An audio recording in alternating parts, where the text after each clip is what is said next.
Hi, my name is Brooke Lipman, And I'm Dr. Deb Lipman, and this is Wine Together. a podcast where we drink some wine and have a chat. Because we drink wine like regular people, with food, opinions, and absolutely zero pressure to sound fancy. So sit back, relax, and get that corkscrew ready.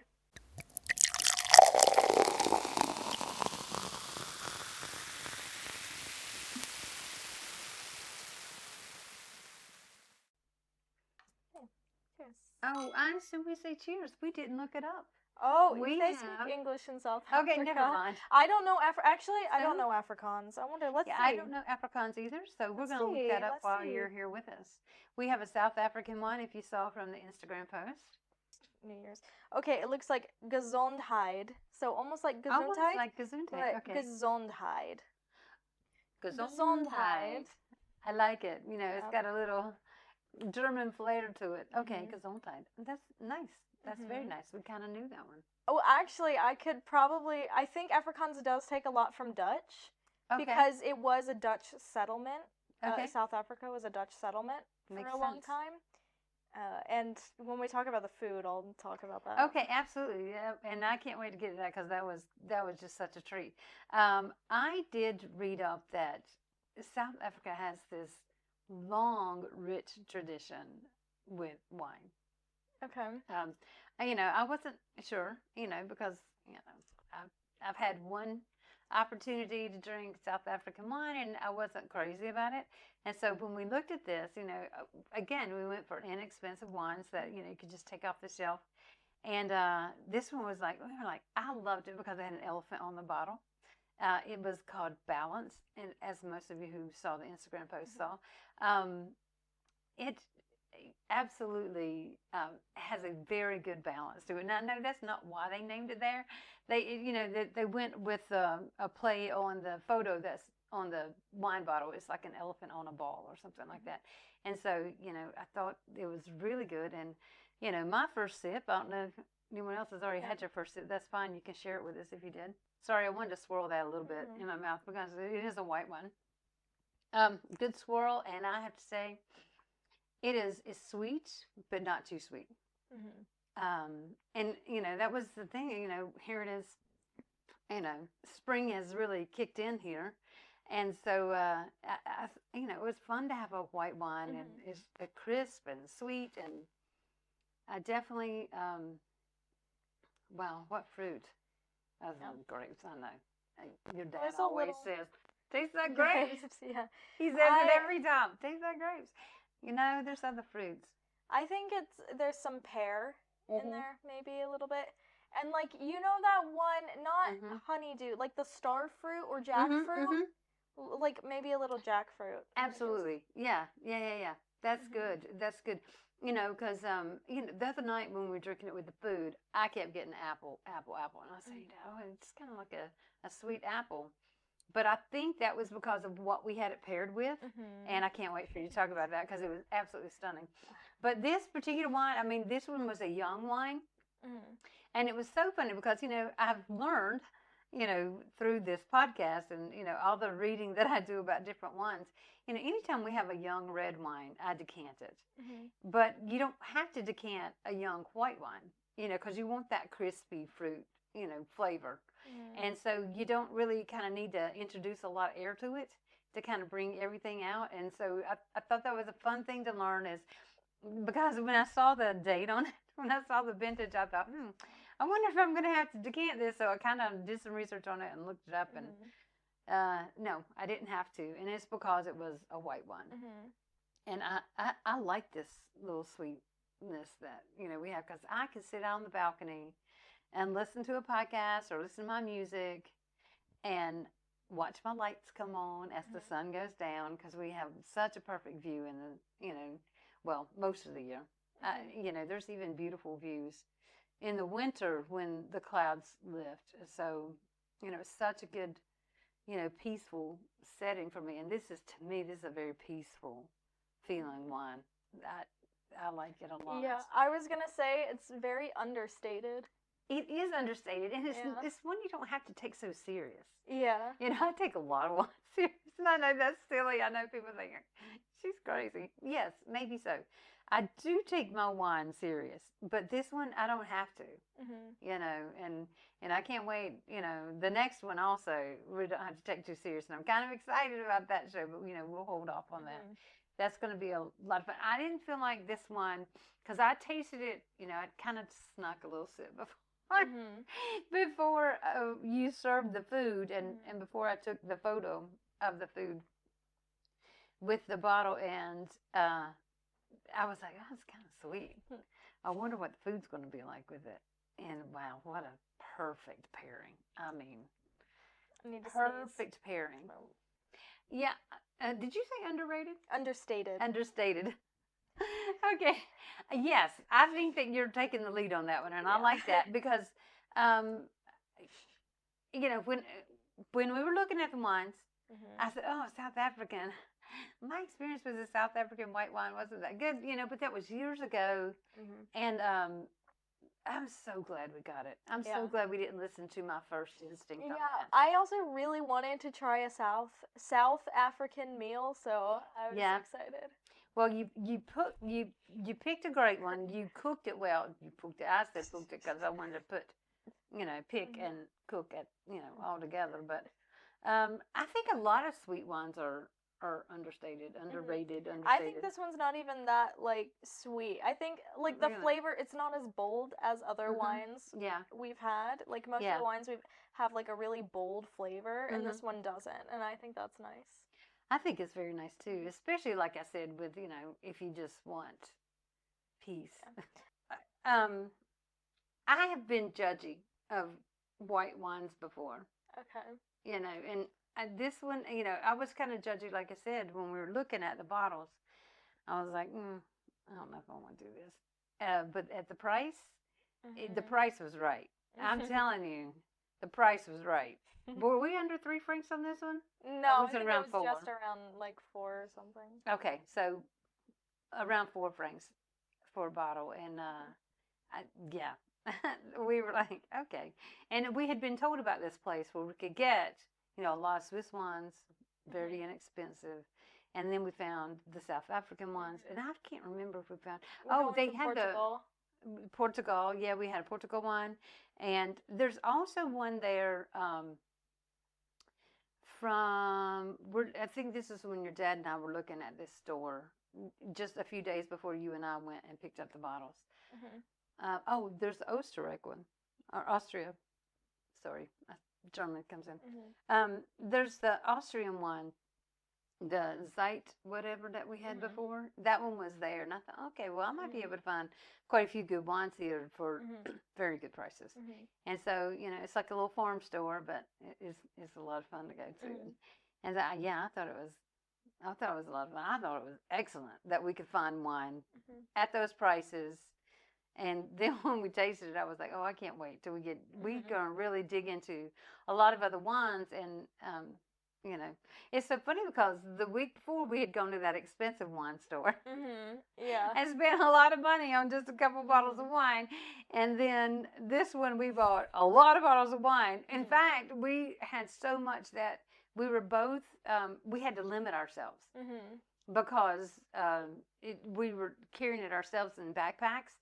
And so I had a weight limit that I could handle.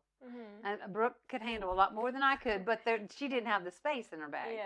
So she could have handled a lot more weight than me, but so she said, we need to not get as many. We can come back. We also had to carry them to the cash register without a basket. We didn't have a basket, and so we were trying to carry them to the cash register. And then, of course, I stopped at the candles because, candles. And I needed 2 more for the wall. And it's so funny because when I got home and I put the new candles up, I was like, I'd only burn these others halfway. So we're getting way I know. off topic. I'm sorry, I do it. But anyway, I like this white wine. Tell us about the food that you paired it with. Tell me why. So what I made was called Cape Malay curry. Hold on, let me find it. I have a couple different things about it. So Cape Malay chicken curry. So this one, the recipe that I used was actually from a woman who had been to South Africa and learned how to cook it in another woman's home, which is so cool. That is I was cool. like, that is right. This is I'm showing you the picture. I'm not gonna put it up there. This is the picture. That is of them. really cool. So yeah. Anyway, so it this has like some information. Oh wait, hold on. Let me say why I chose this specifically. Hold on. Yes. So when I was looking up pairing for Chenin Blanc, I found this website. Sorry, so many ads. I found this website that was saying like what to pair with different South African wines. Mm-hmm. And for Chenin Blanc, it specifically has 3 sections: seafood, spicy cuisine, and soft cheeses. I didn't want to do seafood because it's just so difficult sometimes here. Mm-hmm. But anyway, so for spicy cuisine, it said Chenin Blanc's natural sweetness and acidity balance out spicy foods. Pair it with Cape Malay curry, a dish characterized by its aromatic spices and mild heat for a harmonious match. So that was what it said about the pairing.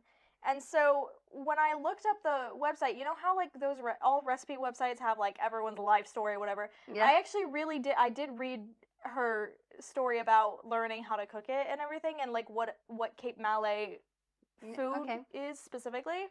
So this is from this woman's website. Where she put the recipe. She went to South Africa with her husband, and they took a cooking class in a local woman's home, and she taught them how to make Cape Malay curry. And then she has a little history on what Cape Malay cooking is, and she wrote, beginning in the 17th century, slaves from Indonesia and India were brought to work the farms of Cape Town, South Africa. They came to be known as Cape Malays. As a result of their influence, curry dishes are widespread in South Africa. Cape Malay curry is known for combining sweet and savory flavors using spices and garlic and onions. There are various dishes in a traditional Malay meal. Dishes are served all at once, not in courses, and food is eaten with the hands, using the bread to scoop up all of the yummy sauce. Which we did not eat it with our hands. We did not do, but we will next time. Yeah, next time, because I want to make this again. So I have some more information on Cape Malay food. Yes. Sorry, it's loading. Okay, there we go. So, specifically, it is like Cape Malay type cooking has traditionally come from people who were enslaved, that were cooking in the homes of the Dutch people who settled there. So like that's really important history to know. Like especially when you're talking about food and like culture and stuff, it's really important to know exactly like the history of it. And so this website says that Cape Malay food is a cuisine unique to Cape Town in South Africa. So specifically Cape Town, South Africa. There we go. So Cape Malay cuisine has a deep history beginning in the 1600s when the Dutch arrived in the Cape, bringing slaves from Indonesia, Malaysia, and East Africa. Many women at the time were slaves to Dutch households and had to cook for their families. The slaves had brought recipes and spices from their home countries. However, these dishes had to be adapted either because certain spices were not available or the dishes were too spicy for the European palate. Luckily, Cape Malay cuisine has no shortage of complex spice and ingredient combinations, and discovered that paprika acted as the perfect substitute for chili powder, which I actually used chili powder and not paprika because that's what the recipe called for. And I didn't think it was that spicy, but yeah. I guess the Dutch people in the 1600s had a little less spice tolerance. Yeah. It is these substitutions and adaptations that have resulted in the uniqueness and authenticity of Cape Malay cuisine. These dishes and style of cooking has survived for generations and are preserved in the multicolored houses of the Bo-Kaap, which it's a street in Cape Town, South Africa, with colorful houses that kind of look like the houses that you see like in Copenhagen, you know, the streets. I do love and Copenhagen Amsterdam houses. have a street. I think Amsterdam has a street like that. Hold on, there was something else really interesting about. So, but anyway, I thought it was really interesting. So basically, what I made 3 separate like parts of it. There was the rice, which I didn't make yellow rice specific to. Right, we just that area. We bought like instant rice. rice. It was Indian style, which some of the some of the cultures brought was Indian culture. So you know, interesting. And then the curry itself was made, we had potatoes, chicken, spices, vegetables, like it was really, really good. Onions, peppers, yeah. Yeah, and we added like one spice of our own. Mm-hmm. And then I made sambal, which is this little like topping kind of that's made with like jam, apple cider vinegar, onions, and some tomatoes and some other spices. And I thought because it was flavors, so perfect. The flavors in the curry were so bold that this like understated wine was perfect with it. It was a perfect pair. Yeah. It was a perfect pair. And it's so funny because my notes matched your notes and we didn't even work together. Yeah. I put down the sweetness of the wine softens the spice, just like you said. I said that the fruit matches the dish, the sweetness of the dish, and the acidity cuts through the richness of that curry. And you used, we used a Sri Lankan curry. Yep. And what was the African spice? It was just called African rub spice. African rub spice, and I'm telling you, it was excellent, and the two together were perfect. They were perfectly paired. Just anyone that is in Switzerland, any big Migros has like a really nice selection of African spices, and I was so happy about that. We were quite surprised. It was quite a fun trip because it was we thought, okay, well, there's certain things we got to get. We know the small stores probably won't have it, so we were gonna take our little trip up to the big store, and unfortunately, when I go up there, I buy stuff I shouldn't buy, and the same thing happens. But I felt like. I don't know. I wasn't sure. A lot of times when we drink these inexpensive wines, I don't want to say cheap, these inexpensive wines, I think to myself, is this a serious wine? Do we care? I mean, do we care? Yeah. We care that they're serious or not? Oh, no. I don't care. I mean, I think that, once you see the wine and you kind of look a little bit about it and you start looking for your food pairing, you always do such a good job with it. I mean, I will say, and the house smelled so good when this was cooking because she just threw it all in a big Dutch oven, and it just kind of simmered through the evening. And I just kept wanting to open the bottle of wine just with the smells of it. I kept thinking, oh, I can't wait to open this bottle. Oh, I wish we'd have bought 2 bottles just for dinner. A lot of that kind of went on. It was really hard not to just pop open a bottle while we were smelling, dinner kind of simmering in the Dutch oven. And I thought, wow, I loved the way it lingered. Yeah.